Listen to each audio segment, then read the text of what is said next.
So today I thought we might do something a little bit different than we have traditionally done on this channel. Little bit fun, little bit low effort, I guess you could call it, and just basically give you guys a chance to just get really mad at me for no reason other than my own opinions. And that is a camera tier list. I've had the idea of doing this for a while. I have known that I'm probably going to get a lot of really fun comments about how wrong I am.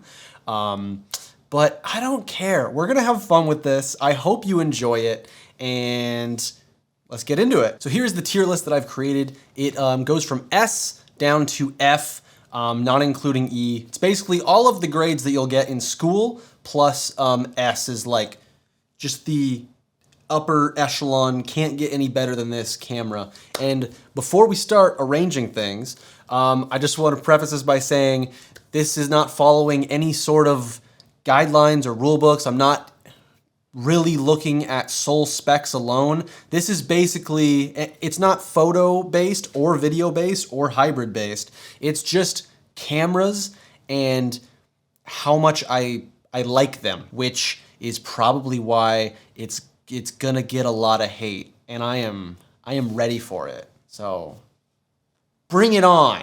Anyway, let's get into it. Good old Sony A7S III. Personally, I am a Canon shooter. I also have a Red Komodo, but I love the A7S III. I think it is a fantastic video camera and a pretty great stills camera as well. Because if you're only posted on Instagram, you don't need more than 12 megapixels, let's be real. So this is, you know what? This is first one up in A, solid A tier camera. It doesn't get much better than this as far as 4K cameras go. Moving on, let's do the Blackmagic Pocket 6K Pro, the new 6K Pro that came out last year. I bought one of these. I made a few videos on the channel about it. I enjoyed it, and then I didn't touch it for 5 months. I like having a more modular video camera. I like being able to strip it down and build it up to whatever I need. And the Blackmagic cameras are not that. The EF mount is super limiting. Blackmagic can definitely do more with this camera. Great camera, even though I used it 3 times and sold it. Has a lot of work to do. Blackmagic's gotta get their head in the game. They've got the back end sorted, but we gotta get the actual cameras in line. C. Yeah, it's a C. It's a solid C tier camera. The Blackmagic Pocket 4K. This camera is like almost 4 years old, I think. I believe it came out in 2018. Killer camera. Even today in 2022, the Pocket 4K is probably one. If you are looking for like a video camera in 2022, I'd probably still point people towards the Blackmagic because of what you get for it. I think it's better than the 6K Pro, but this is gonna be a solid B. I think the 4K is a solid B tier camera. Better than the 6K Pro, not as good as the A7S III, just because of, again, it's the stupid design. I like that it has a built-in screen, but the design is just kind of stupid. Why don't they just make a little box style camera or something that's modular, and then when you buy it, you get a monitor with the box. So then you can mount the monitor wherever you need to. That sounds way more useful to me personally. iPhone 13 Pro, you might be wondering. That's a phone. That's not a camera. But it's got 3 actually really good cameras.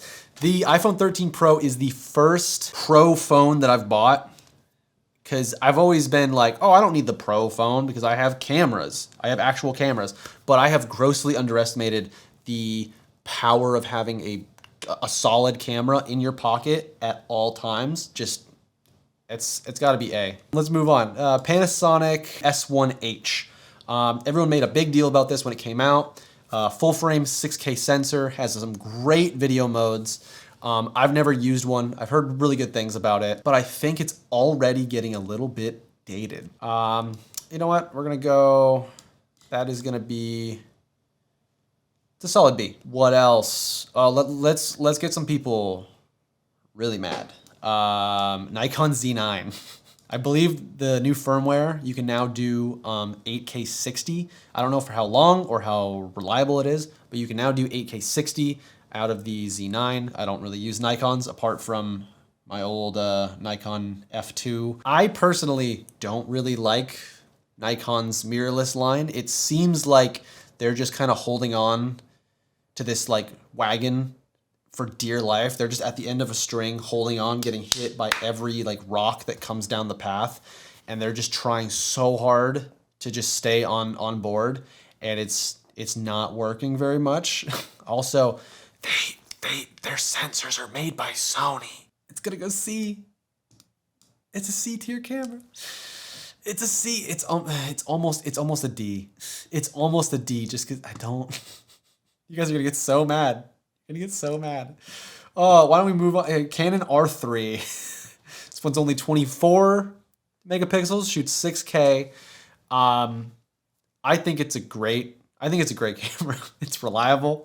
They didn't try to go too overboard with it. I'm pretty sure the R3 was supposed to be the R1, and then Sony launched the A1, and they went, oh shit.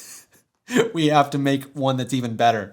So then they were like, just change the 1 to a 3. And then now we have the R3 instead of the R1. It was cool that it had like car autofocus and like a few other different types of autofocus. But now the R5 and the R6 have gotten that same update. So the R3 is like less of like a, ooh, that's cool, especially for me who shoots cars all the time. So I think it's gonna go B. Let's go Leica. Let's get some lawyers and business people upset with me. Leica SL2. Leica is supposed to be a very specific thing, and with the SL2, it seems like they're trying to compete with like the R6s and the like Nikon Z7s and the Panasonics like S1H and that kind of stuff. It seems like they're trying to do that, but then they also put a price tag of a Leica on it, and I don't like it. It's gonna be D. This is our first D tier camera.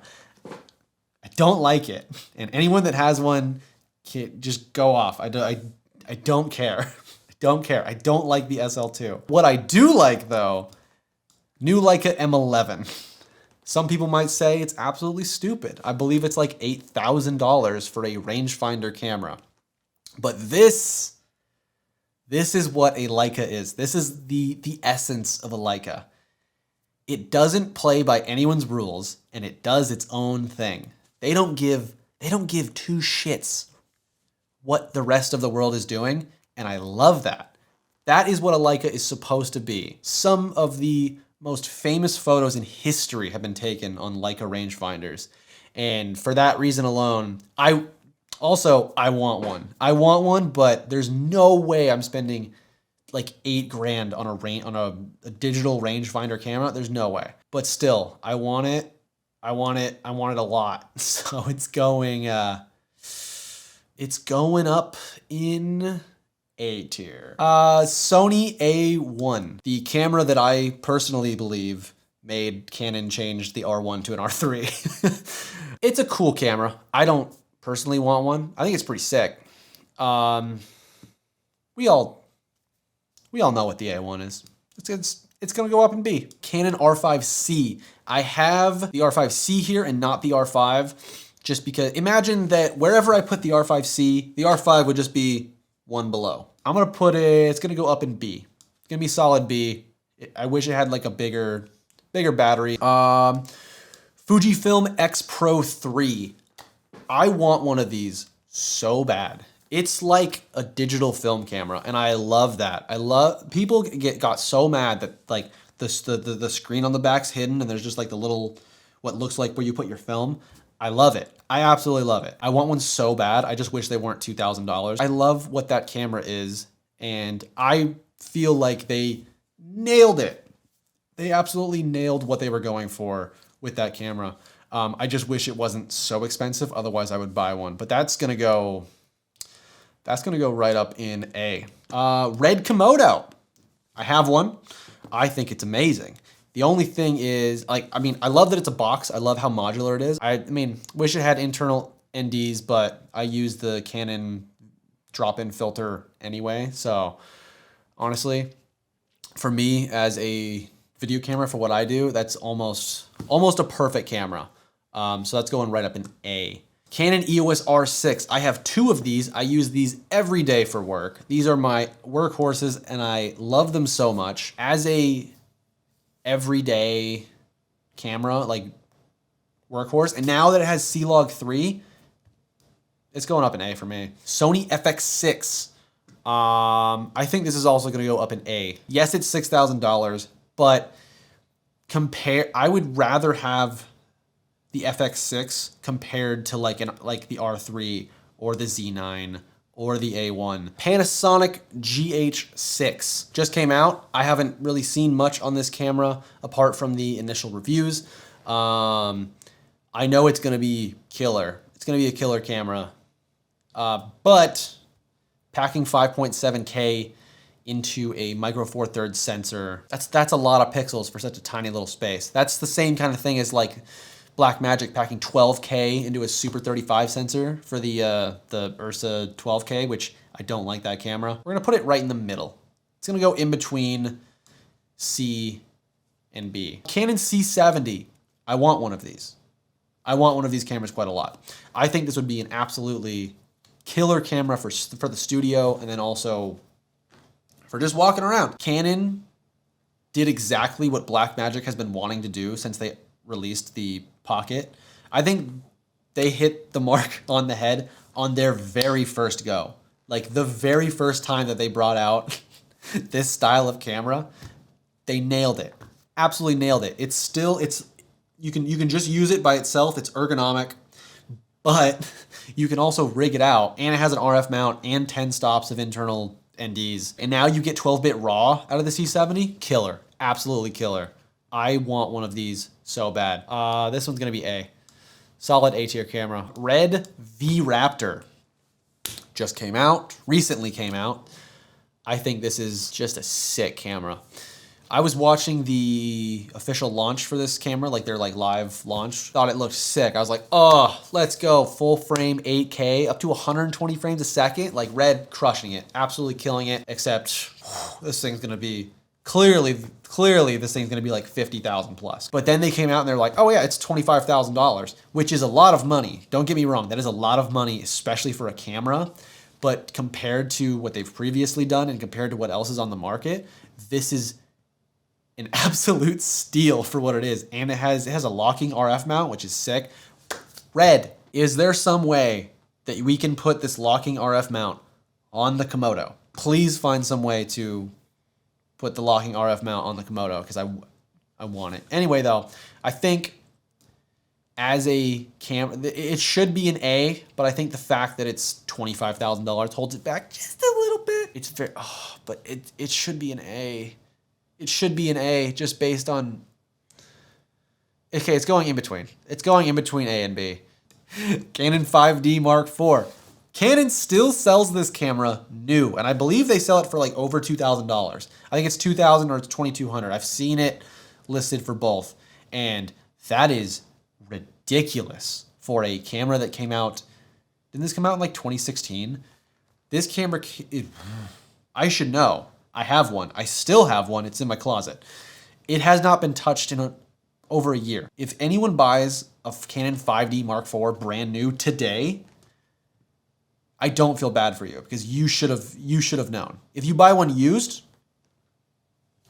amazing. Honestly, if you're starting out in like photography, buying a used Canon 5D Mark III or 5D Mark IV is like the coolest thing ever, because you can get them for like $500 to $700 used, and they're workhorses. They will work for pretty much forever. But as a brand new camera in 2022, this is our first F tier camera.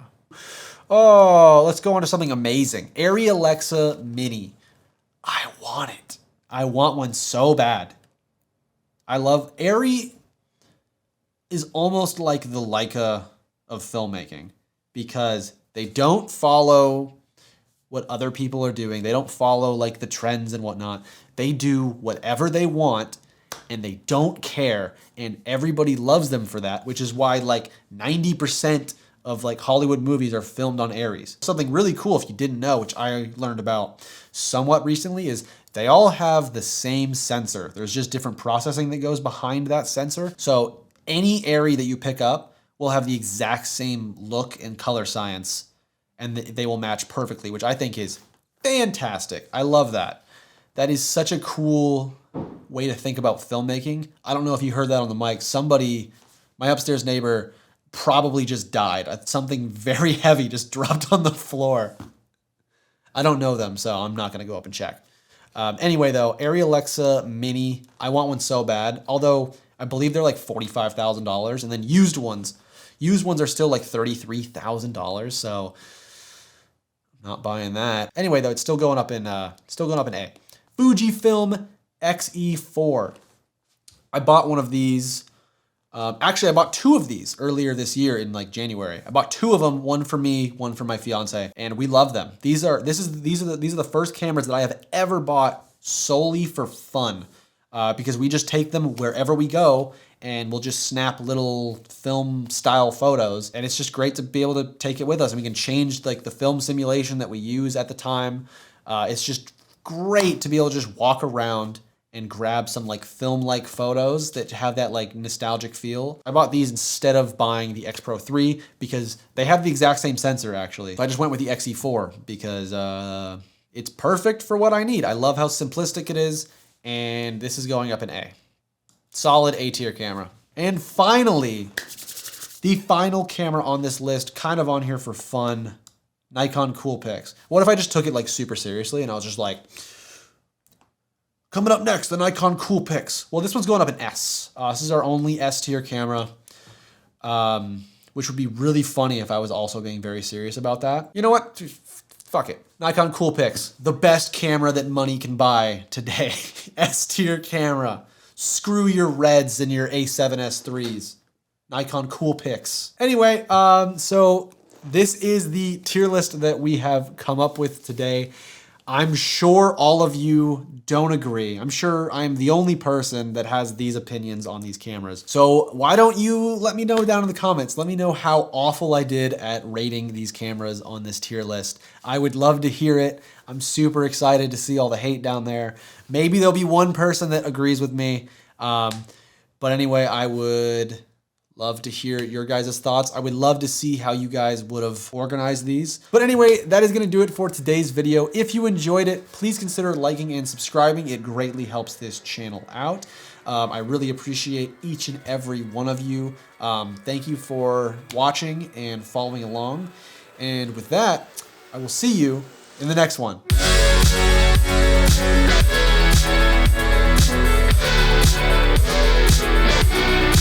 be right back.